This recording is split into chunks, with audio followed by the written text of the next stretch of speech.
भारत माझा देश आहे. कुठवर? जोवर समोरचा माणूस जातीवर येत नाही तोवर. आपल्या माणसाने आपल्या माणसाशी वाद घालणे किंवा त्यावर वार करणे म्हणजे स्वतःच्याच पाठीवर पाठमोरे वार केल्यासारखं. स्वतःच्याच पाठीवर वार करायचे. कारण सारे भारतीय माझे बांधव आहेत. म्हणजे मी माझ्यावरच हल्ला करतोय ना, माझ्याच कुटुंबातल्या कुणावर तरी हल्ला करतोय. म्हणूनच आपण एकनिष्ठ असले पाहिजे. आपले नाते घनिष्ठ असले पाहिजे. फक्त तोंडावर नाही तर मनाने सुद्धा. आपण ज्या मातीत राहिलोय त्या मातीशी इमान बाळगून राहिलं पाहिजे. इथली संस्कृती जपली पाहिजे. इथल्या परंपरा जपल्या पाहिजेत. म्हणालोय तर खरं, त्या परंपरांचा पायी होण्याची पात्रता माझ्या अंगी यावी म्हणून मी सदैव प्रयत्न करेन. प्रयत्न करतोय का आपण, की नुसतेच प्रतिज्ञा बोलतोय?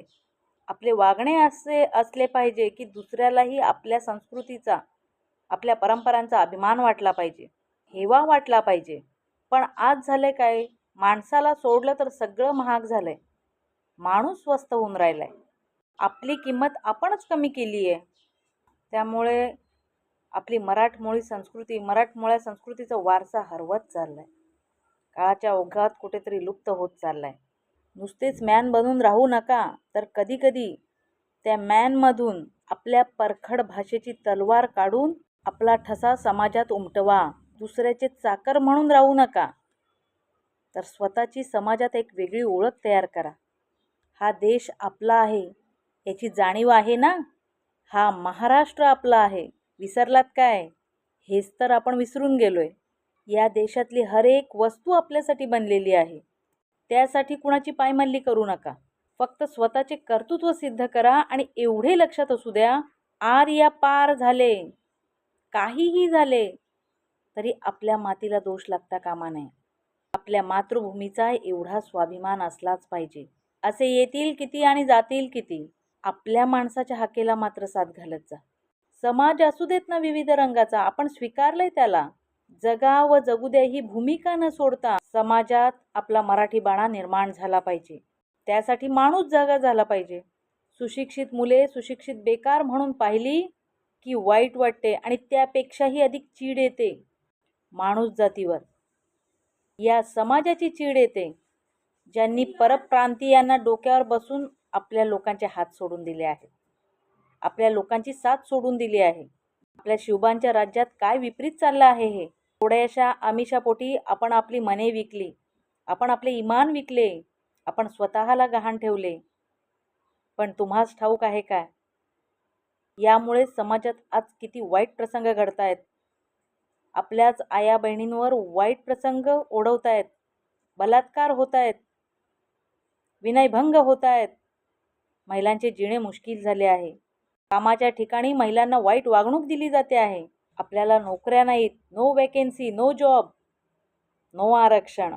शिक्षण झालेली पोरं कंपन्यांच्या बाहेर तासन तास बसतायत आणि यातूनच सुशिक्षित बेकार घडतायत. कोणी आत्महत्या करतो, कोणी व्यसनाधीन होतो, कोणी निगेटिव्ह थिंकिंग घेऊन जगायला लागतो. पहा ना आताची तरुण पिढी कशी झाली आहे. समाजात लक्ष घाला. उघड्या डोळ्याने समाज बघा. कसा अंधुपंगू होऊन राहिलाय, कसा आंधळा होऊन राहिलाय. डोळे असून दिसत नाही, पाय असून चालत नाही, हात असून कृती नाही आणि धड असून शरीर नाही, जीव असून जिवंत नाही, असा समाज आपुला. अमानुषपणाचा हा कहरच झाला. माझ्या शिवबाच्या राज्यात का असे घडायला हवे? यासाठी का शिवाजी राजांनी स्वराज्याचा एवढा खटाटोप केला? यासाठी का त्या मावळ्यांनी प्राणाची आहुती दिली? यासाठी का महात्म्यांनी क्रांती घडवून आणली? हे दिवस पाहिला. कारण आज स्वराज्याचे मावळे मावळे म्हणून राहिले नाहीत, तर मवाळ म्हणून मिरवता आहेत. जागे असून झोपेचं सोंग करून राहिलेत. राजे शिवाजींच्या वंशातले आपण. असे कुणाच्याही तालावर नाचू नका, कुणाचीही हाजी करू नका. हिंदूंना हिंदू असल्याची जाणीव असली पाहिजे. मराठी माणसाला मराठी माणूस असल्याची जाणीव व्हावी. आपण माती, नाती, संस्कृती, धर्माची जोपासना केलीच पाहिजे. आपण नाही करणार तर कोण करेल? काम म्हणून नाही तर कर्तव्य म्हणून केली पाहिजे. परक्या माणसावर विश्वास ठेवा, पण आपल्या माणसावर विश्वास ठेवू नका. असे सांगून आपल्यात फूट पाडणाऱ्या माणसांनी आपले इमान कधीच विकलेले आहे, स्वतःला कधीच गहाण ठेवलेले आहे. ही माणसे लबाड लांडग्यासारखी असतात, संधी साधू. थोड्याशा आमिषापोटी यांनी आपली सतसत विवेकबुद्धी कधीच गहाण ठेवलेली आहे. खरं तर अशा लोकांना स्वतःला माणूस म्हणून घेण्याची मुभास देऊ नये. अशा कडू वेलींना आपल्या मातीतून वेळीच उपटले पाहिजे, जेणेकरून उगवणाऱ्या इतर वेली सुसंस्कृत असतील, स्वधर्म जपणाऱ्या असतील. सर्व धर्म समभाव आहोत आपण, एकमेका सहाय्य करू अवघे धरू सुपंथ मानतो आपण. पण याच सोबत स्वराज्याचा पण विचार मनात असू द्या, स्वहिताचा पण विचार मनात असू द्या. आपण होतकरू आहोत, आपण हुशार आहोत आणि सर्वप्रथम आपण स्वराज्याचे रक्षक आहोत. म्हणून प्राण गेला तरी बेहत्तर, पण आपला मान सन्मान गमावू नका. आजही अन्याय होतोय, फरक फक्त एवढाच आहे, तेव्हा होता गोरा, आता आहे काळा. तेव्हा वार करणारे परके होते, आता आपलेच कापतात गळा. आपल्याच घरात वटवाघूळ तयार झालेत. इतरांना दोष देऊच नका. जे आपली आन बान शान तुडवू पाहतात, आधी त्यांना थांबवलं पाहिजे. आज आपली मुले सुशिक्षित बेकारात गणली जातात का? कारण आपली एकी नाहीये. परप्रांतीयांना आपल्या हृदयात जागा देता देता आपल्या मनातून आपली माणसे कधी सुटली कळलेच नाही. म्हणून आधी आपल्याला शोधा, आपला शोध घ्या, आपली आहेत ती नाती जपा. आपण कुठे आहोत आणि कुठे निघालोय याचा विचार करा. सध्या परिस्थिती आपली खूप बिकट आहे. जो येतोय तो आपला फायदा घेतोय, एवढा माणूस स्वस्त झालाय, एवढा माणूस मंदबुद्धी झालाय, असा माणूस अविचारी झालाय. आपल्याला आपले निर्णय कुठे घेता येतात? आपण फक्त आपल्याला दिसतो, पण आपलं रिमोट कंट्रोल दुसऱ्याच्या हातात आहे. विचार करून पहा, स्वतःला विचारा. तुम्ही तुमच्या मनाने कधी वागता? तुम्ही तुमच्या विचाराने कधी चालता? तुमची बुद्धी क्षमता तुम्ही केव्हा जागवता? तुमच्या बुद्धीचा वापर तुम्ही केव्हा करता? कुठलं स्वहित तुम्ही घडवून आणलंय?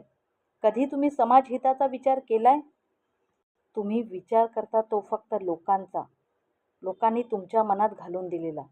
जो आपल्या संस्कृतीचा, स्वराज्याचा अवमान करून लोकांच्या चाकरीत आनंद मिळवतोय, त्याला तर नरकात सुद्धा जागा मिळणार नाही.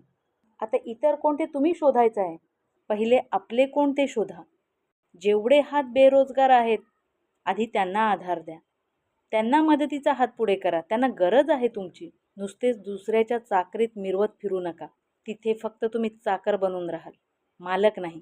विविध जातीपाती, विविध भाषा इथे रमतायत, रमू देत. आपल्या लोकांना जवळ करा, कारण त्यात नुकसान आपलेच आहे. हिंदू संस्कृतीचा प्रचार करा, हिंदू संस्कृतीचा अभिमान बाळगा, सगळ्यांच्या सुखदुःखात सहभागी व्हा, आपल्या स्वराज्याला जपा. तरुणांमध्ये देशाभिमान जागृत करायला हवा. त्याशिवाय या देहाचा उपयोग तो काय? देशप्रेम जागेल तर हिंदुत्व जागेल, आणि हिंदुत्व जागेल तर आपली संस्कृती, परंपरा, स्वराज्याची कास धरता येईल. नुसतेच 19 फेब्रुवारीला शिवजयंती साजरी करू नका. शिवाचे स्वराज्यावरचे प्रेम नसानसात भिनले तर तुम्ही छत्रपतींचे वंशज शोभाल. हा देश आपला, हा महाराष्ट्र आपला, पण आपल्याच देशात आपण दुसऱ्याचे चाकर बनून राहिलोय. शून्य किंमत होऊन राहिली आपली. का? कारण आपला सिंहाचा गांडूळ कधी झालाय आपल्यालाच कळलेले नाही. इतरांना डोक्यावर घेऊन नाचाल तर हीच परिस्थिती होईल आपली. म्हणून स्वतःचं आयुष्य स्वतः घडवा, स्वतःचं एक वेगळं अस्तित्व निर्माण करा, स्वतःचा समाजात एक वेगळा ठसा उमटवा. त्यासाठी आधी आपण एकमेकांचा आदर करायला शिका, एकमेकांचं व्हायला शिका, एकमेकांची सुखदुःख वाटायला शिका. तर लोक आपली कदर करतील. तरच यापुढे महाराष्ट्रात आपण पाय रोवू शकतो. नाहीतर कालांतराने आपल्याच मातीत आपण भाडेकरू म्हणून ओळखायला येऊ. नुसते वरवर बदलू नका, अंतर्मनातून बदल झाले पाहिजेत, तरच कळेल 19 फेब्रुवारी शिवजयंती का साजरी करतोय. माझे शिवबा यापेक्षा खूपच वेगळे होते, म्हणून इतिहास घडला. हिंदुत्वाची कास धरत त्यांनी सगळ्यांना आपलं मानलं, तसेच मावळेही घडले पाहिजेत.